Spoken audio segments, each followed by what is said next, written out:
Welcome back to my channel blogging আড্ডা ওই তোমরা সবাই কেমন আছো? আশা করছি সবাই খুব ভালো আছো, আর আমিও অনেকটা ভালো আছি। তো চলো আজকের ভিডিওটা শুরু করা যাক। এখন বাজে ওই সকাল 11:30 মতো, আর এই যে পুচকুটা আবার এখন চলে এসেছে। সকালবেলায় অবশ্য স্কুলে গেছিল, ওর নতুন স্কুলে ভর্তি হয়েছে, এই 4-5 দিন ধরে যাচ্ছে, আর স্কুল থেকে বাড়িতে ফিরেই চলে এসেছে মাসিমণির সঙ্গে খেলা করতে। আর আমি চলে এসেছি রান্নাঘরে। আজকে একটা অদ্ভুত জিনিস বানাচ্ছি আমি।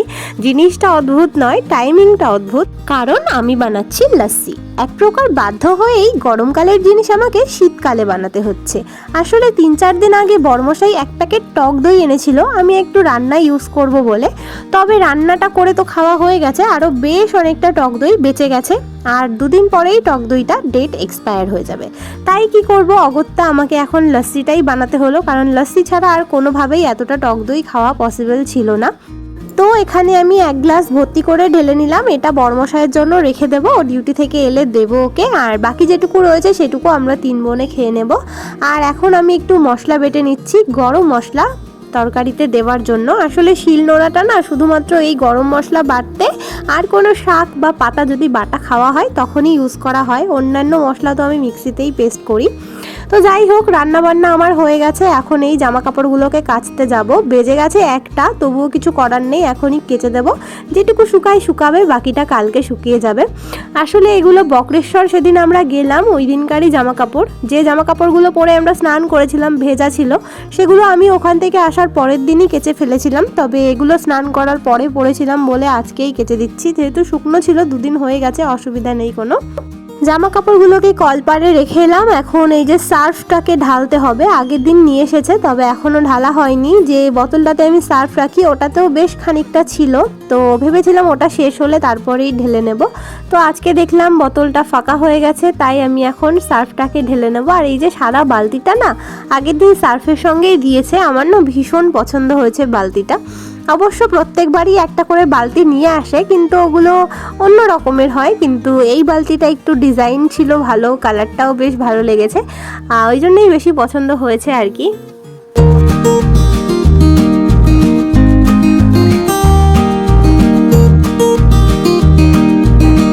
এদিকে আমি কাজ করছিলাম আর ঠাকুমার সঙ্গে গল্প করছিলাম। ঠাকুমা উঠোনে বসেছিল। তো এখন চলে এসেছি কলপারে, জামা কাপড়গুলোকে চলো ঝটপট করে কেচে ফেলি আমি।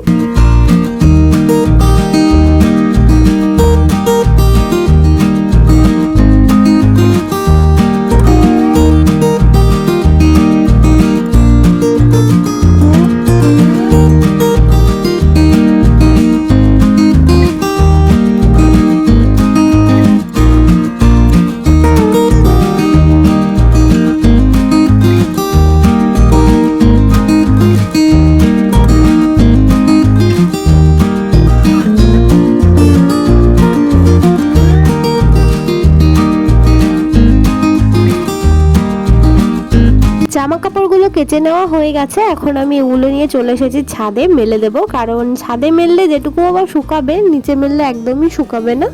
ওই জন্যই ছাদে নিয়ে চলে এসেছি। এবারে ঝটপট করে চলো জামা কাপড়গুলোকে মেলে দিই।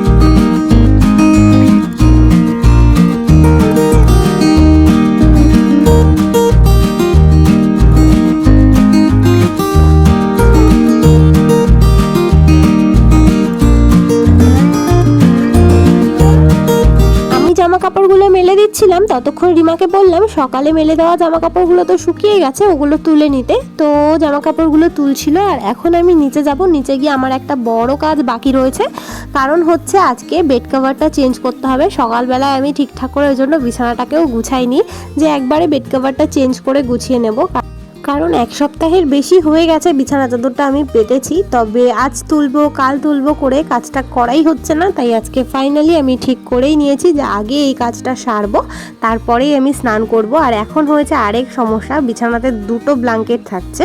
যেহেতু বোন 2টো এসেছে, তো ওদেরকে একটা দিতে হয়, আর আমরা 2জন একটা নিই। 4 জন তো একটাতে হয় না, কাজেই একটু সমস্যা হয়ে যায় বিছানাটা তুলতে। তো যাই হোক, রিমাকে এখন ধরিয়ে দিলাম ব্ল্যাঙ্কেট 2টো, আর আমি ঝটপট করে বেড কভারটা চেঞ্জ করে নিই। চলো।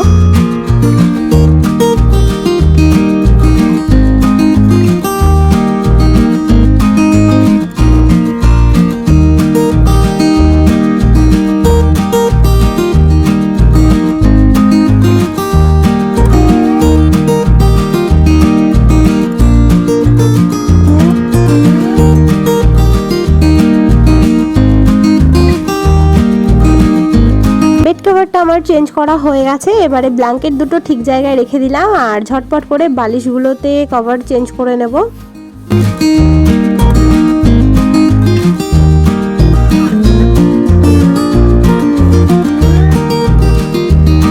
আর আমি এদিকে আমার কাজবাজ সারছিলাম, তার মধ্যেই দেখলাম বরমশাই ডিউটি থেকে চলে এসেছে। আর আসার সময় কিছু জিনিসও নিয়ে এসেছে, আমি যেগুলো ওকে বলে দিয়েছিলাম।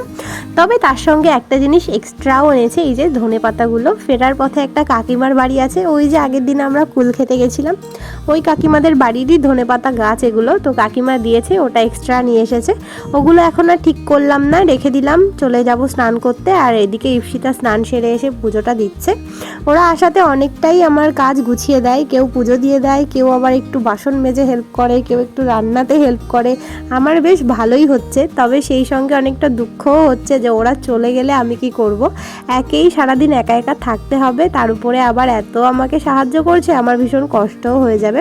তো এদিকে ইপসিতার পুজো দেওয়া হয়ে গেছে, ততক্ষণে আমরাও স্নান করে চলে এসেছি। সবাই মিলে খাওয়া দাওয়া করে এখন বাইরে একটুখানি বেরিয়ে পড়েছি বিকেলবেলায় হাঁটাহাঁটি করতে।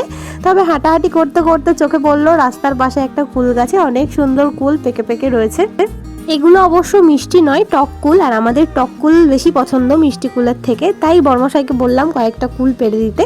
ও এখান থেকে কয়েকটা কুল পেড়ে দিল। দেখো কি সুন্দর পাকা পাকা কুলগুলো। আর কুল টুল খেয়ে একটুখানি ঘোরাঘুরি করে এখন বাড়িতে চলে এসেছি আমরা। আর আজকে রাতে হবে ছোলার ডাল, তার সঙ্গে রুটি। তাই আমি ডালটা একটু আগে ভিজিয়ে রেখেছিলাম, আর এখন আমার ডালটা রান্নাও হয়ে গেছে। এবারে ঝটপট করে রুটিগুলো করে নেব আর তারপরে আমরা খেতে বসবো। তো তোমাদের আজকের ভিডিওটা কেমন লাগলো অবশ্যই কমেন্ট করে জানাবে। আর যদি কিছু ভালো লাগে, আর যদি কেউ আমার চ্যানেলে নতুন হয়ে থাকো, অবশ্যই চ্যানেলটা সাবস্ক্রাইব করে আমার পাশে থেকো। তো এদিকে আমি রুটি বানাতে শুরু করে দিয়েছি। তো চলো রুটি বানানো ঝটপট করে কমপ্লিট করে নিই। রুটিগুলো বানিয়ে নিলাম, সেই সাথে এই যে 4টে রুটির জন্য আটা মেখে রেখেও দিলাম সকালবেলায় বর্মশাইকে টিফিন করে দেওয়ার জন্য। আর তার সঙ্গে একটুখানি রাতের তরকারিও তুলে রাখছি, ওকে দিয়ে দেবো এটাই। কারণ রাতে তরকারিটা করা থাকলে না, সকালে শুধু রুটিটা করে দিলেই হয়ে যায়, আমার একটু চাপটা কম হয় আর কি। আর এখন রিমা এখানে স্যালাড কেটে নিচ্ছে। এবারে আমি খাবার দাবার রেডি করে নিচ্ছি। তো চলো আজকের ভিডিওটা আমি এখানেই শেষ করছি। তোমাদের সঙ্গে দেখা হবে নেক্সট ব্লগে। ততক্ষণ সবাই খুব ভালো থেকো, সুস্থ থেকো, আনন্দে থেকো। তো চলো বাই বাই।